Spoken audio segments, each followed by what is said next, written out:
ating puntahan ang ating bagong kumare, mga ka-Gigi.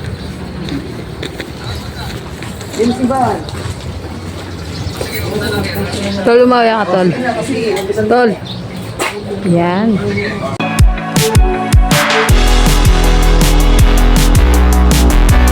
Oo nga pala, ako ang naunang dumating sa mga kumare at kumpare natin, mga ka-Gigi. Nandito kami, naghihintay ng ibang darating pang mga kumare at kumpare natin. Siya nga pala ang aking kaibigan.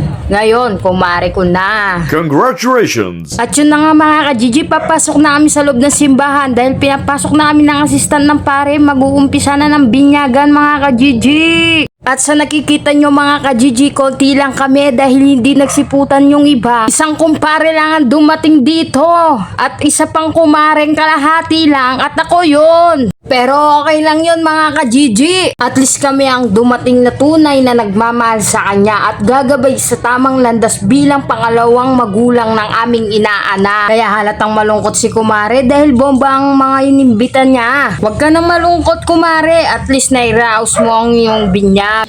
Pangalan ko.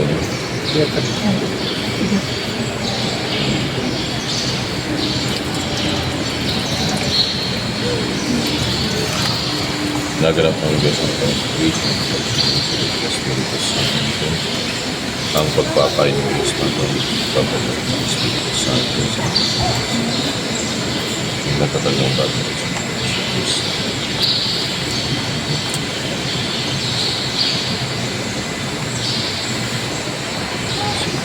Eto, tapos na, mga ka-Gigi. Madali lang ang binyag kaya hindi ako nainip. Video lang, mga ka-Gigi, para sa ating vlog at paglaki ng aking inaanak ay makita niya ito. At kung paano siya binyagan, mga ka-Gigi. Sabay-sabay na nga kami lumabas, mga ka-Gigi. Napakaganda talaga dito sa simbahan na to. Napakalaki at napakaluwalas sa aking mga mata, mga ka-Gigi. Napaka-unique ang pagkakagawa ng simbahan na to. Dito lang matatagpuan niya sa San Manuel, Tarlac City. O, diba? Lawak.